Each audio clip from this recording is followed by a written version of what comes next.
What's up everyone, and welcome back to the channel. So today I'm down at Hendrick Lexus Northlake and we're going to take a look at this 2021 Lexus ES 350 F Sport with the Blackline Special Edition package. So huge shout out to them for providing this sedan for me today. Make sure you check out their website. That link is down in the description below. The model that you see behind me is finished off in a color called Obsidian and it has an MSRP just under $53,000. But we're going to start off today's review with what powers this F Sport. Up underneath the hood, you'll find the 3.5-liter V6 engine paired with the 8-speed automatic transmission. It pumps out 302 horsepower and 267 pound-feet of torque. This model is all-wheel drive, weighs in right around 4,700 pounds. It'll do 0 to 60 in 5.5 seconds up to its top speed of 143 miles an hour. And it also has a fuel capacity of 15.9 gallons, and you can expect to see around 22 miles per gallon in the city and 31 out on the highway. This has a wheelbase of 113 inches. Its overall length is 195.9. It has a width of 73.4 and a height of 56.9 inches. Working our way to the exterior now for this ES 350, I'm going to start off with the triple beam LED headlights. You'll see they have a really nice design in the upper section of the housing. The turn signal wraps around just underneath that, leading all the way to the LED DRL. Lexus is known for having these really distinctive DRLs, and I love all the crisp lines that they have to them. Comes to a point right in the middle here, and then it also wraps around the sides, so you can see this from the side profile, which is really nice to see. And we have some great lines running throughout these housings as well. You can see all the contoured lines that come off of them too. So we have really nice bodywork separating the housing right in the middle. It's also on the sides too. And then as we work our way to this hourglass design for the grille, you'll see the entire surround is finished off in black chrome. Gives it a really nice touch against this exterior black. You'll see all of the mesh in the center here. Has plenty of cutouts to provide maximum cooling to that engine. We also have forward-facing parking sensors, and the Lexus badge even acts as a forward-facing sensor. So this is part of the adaptive cruise and all of that technology. And it's really nice how it's incorporated because it doesn't break up the rest of the grille, giving it a really clean look. You'll also notice there's some more trim on both sides, along with some cutouts, again, to help provide with some more aerodynamics. And then up top, we have some really nice lines coming down the hood.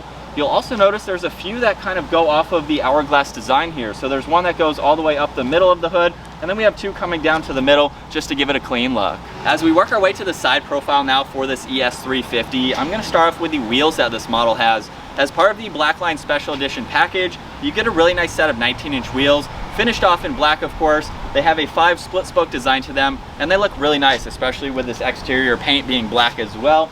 You'll also notice the F Sport badge in the front quarter panel. This has body colored side mirrors that feature the integrated turn signal. This model also has a sunroof up top, and you can see all the chrome trim surrounding the windows just to break up the black and give it a great look. And then we have a few clean lines running down the side. You can see the fender arches both in the front and the rear, and a really nice line that runs under the side mirrors and just above the door handles. And it goes through the gas cap all the way to just above the rear taillight. So it's really nice how it flows together and just gives the side profile a great look. And last up in the rear, as part of the Blackline Special Edition package, this comes with a trunk lip spoiler. You can see it's body colored. It also has some really nice lines to it, so it flows nicely with this power trunk. You'll also see this black chrome trim piece running right through the middle, along with the integrated backup camera. This model also has LED taillights, and you can see they protrude nicely into the power trunk and also wrap around the side just to mimic the headlight design. You'll see there's some aerodynamic fins to them as well. And then in the middle section of the bumper here are all the parking sensors, and down at the bottom you can see a few fins in this diffuser just to give it a more of an aggressive look, and we have the dual exhaust on both sides. And now it's time to check out the interior on this ES 350. So I have the vehicle locked and the key in my pocket. I'm just going to place my hand on the door handle and you can hear it unlock, where now we can take a look at this beautiful two-tone door panel. You'll see all this white leather, which is actually part of the Blackline Special Edition package. You'll see more black leather and stitching in the upper section, along with the memory seating adjustments. We have a really nice finish to the release handle, along with surrounding one of the 10 speakers in this Mark Levinson audio sound system. You'll see all of the window controls along with the side mirror adjustments, another speaker in the lower section, along with a little bit of storage space if you need to use that.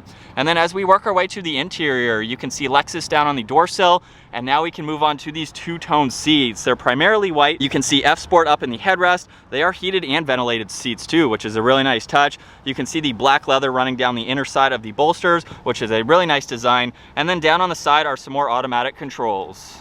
And now once inside with my foot on the brake, it's time to start it up.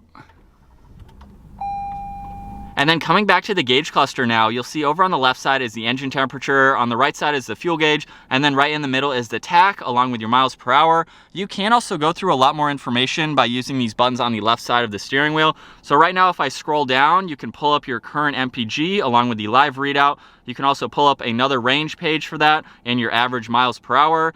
You can pull up the gear position, so basically what gear you're in. You can monitor that when you're using these steering wheel mounted paddle shifters, which is really nice to see.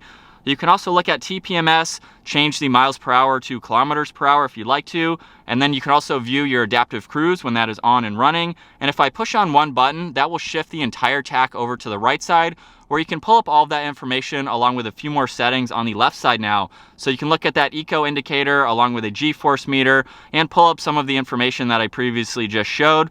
Now we can scroll over though and look at the compass. You can pull up your music along with that adaptive cruise, any messages that pop up, along with your vehicle settings. So you can go in and configure all of those. You'll also notice the fuel gauge shift to the lower left when you have the tach on the right side, and then it will pop back up over on the right side when you put it back to the middle. So it's really nice to see how configurable that is.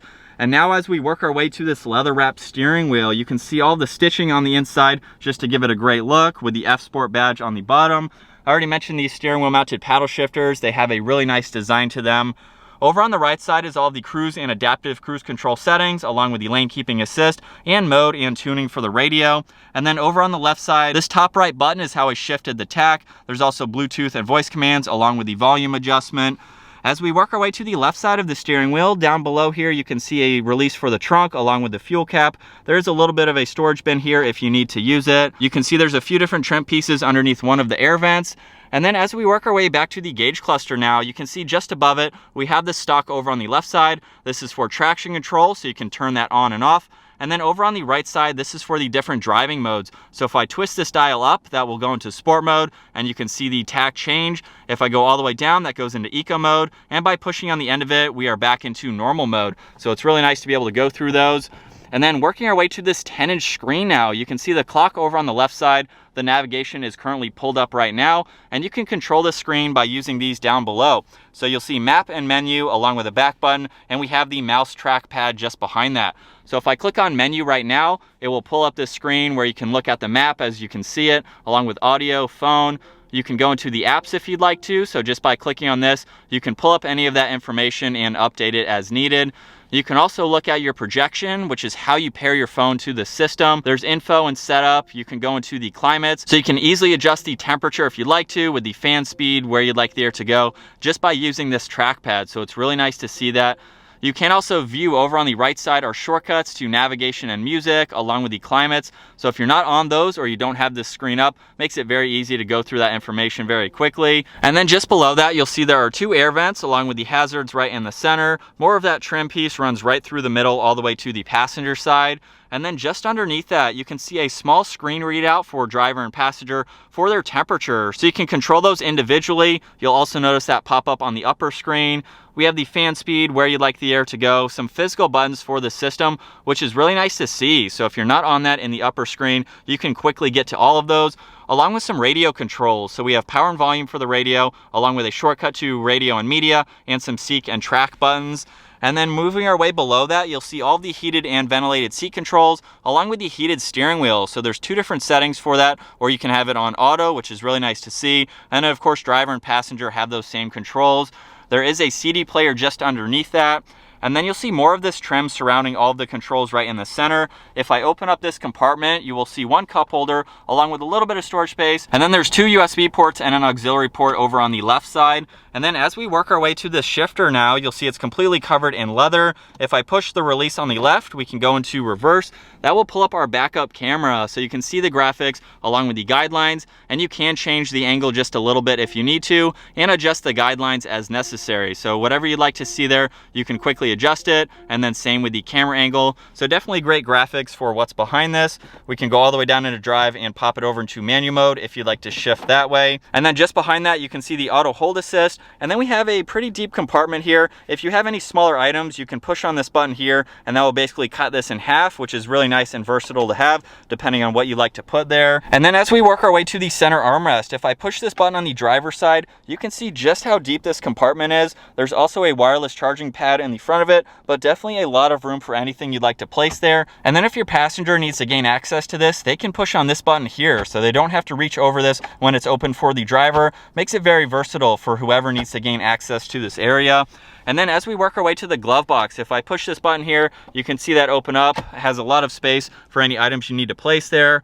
We'll take one last look at this two-tone interior. It has a really nice design, especially with this exterior black. And then as I mentioned earlier, this does have a sunroof, so we can open up that sunshade. We have all those controls up in the middle here, along with the touch-sensitive dome lights. And now that I'm in the back seats of this ES350, I'm gonna start off with the amount of room that I have. So I'm 5'10", I have the front seat set at my height. I have plenty of room for my feet and my legs, and around 2 or 3 inches above my head. But these seats are very comfortable too. I love how they have some side bolstering support, and you can even see the two-tone design with black running right down the middle. So it's really nice how that's carried onto the back seats. You'll also notice there are 2 air vents right in the center, along with a USB and 2 USB-C ports.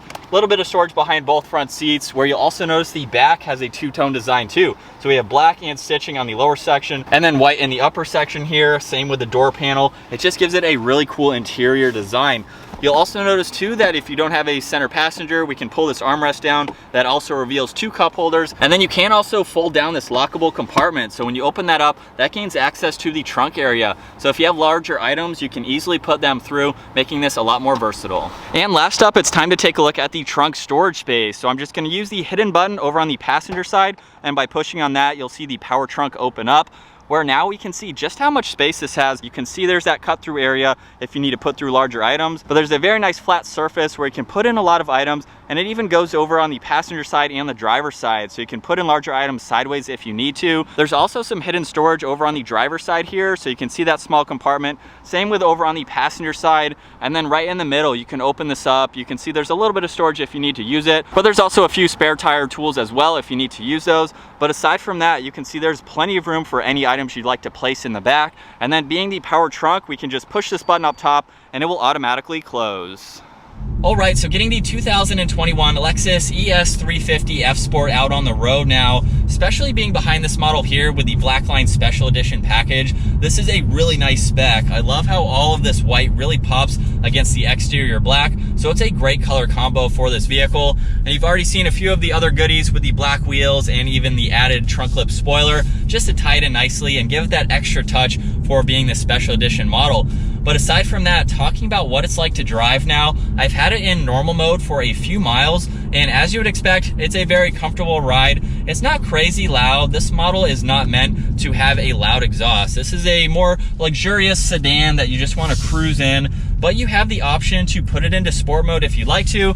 You can pop it over and downshift a few gears, give it a little bit of gas. And like I said, it's not loud, it's very well insulated on the interior, but this definitely gets up and moves. It's very smooth in these shifts, so as soon as I tap that paddle, you can barely feel the shift, which is really awesome, especially for a luxurious vehicle like this. Give it a little bit of gas. Very smooth in those upshifts. And even in sport mode, taking some of those bumps, you can feel them slightly, but it's nothing crazy. This is still an enjoyable vehicle to get from point A to point B. And if you'd like to, you can even go into eco mode as well. If you're out on the highway or doing a lot of city driving or something where you want to save a little bit on your MPG, it's really nice to have that stalk right there. Makes it quick to go through the different driving modes that you'd like to. But aside from that, oh, even in normal mode there, has some power in 7th gear. That's pretty impressive. But I really like the driving aspects that this vehicle has. Like I said, it's very quiet on the interior here. This is an enjoyable commuter car. You can definitely drive this every single day. Plenty of room for any of the items that you need to place in here, along with people, if you have people that you're putting in your back seats there. So there's definitely plenty of room for that. And then coming around some of these turns here, handling is really nice. For the F Sport, it's going to have a little bit better handling characteristics to it, along with that throttle response, as I already talked about with the driving modes. So it's kind of nice how you have the best of both worlds. You have a nice luxurious sedan, and it also has that performance being the F Sport model. But aside from that, let's quickly talk about visibility. It's really easy to see over my left and the right shoulder. The pillars in the back are not all that bulky, and we have a lot of glass. so it makes it very easy to see in all directions, and obviously you have that backup camera if you need it. This is a really nice sedan to drive. I love everything on this interior. Very easy to go through all of these buttons, and everything is laid out well. So it makes it very quick to be able to get to what you'd like to as far as all of your climates and even your heated and ventilated seats. But I think that's gonna wrap it up for my walk around review and test drive, getting behind the wheel of this 2021 Lexus ES 350 F Sport with the Blackline Special Edition package. Once again, huge shout out to Hendrick Lexus Northlake for providing this sedan for me today. Make sure you guys check out their website. That link is down in the description below. And if you enjoyed today's video, give it a huge thumbs up and consider smashing that subscribe button if you'd like to stay up to date on our daily uploads. And I'll see you in the next video.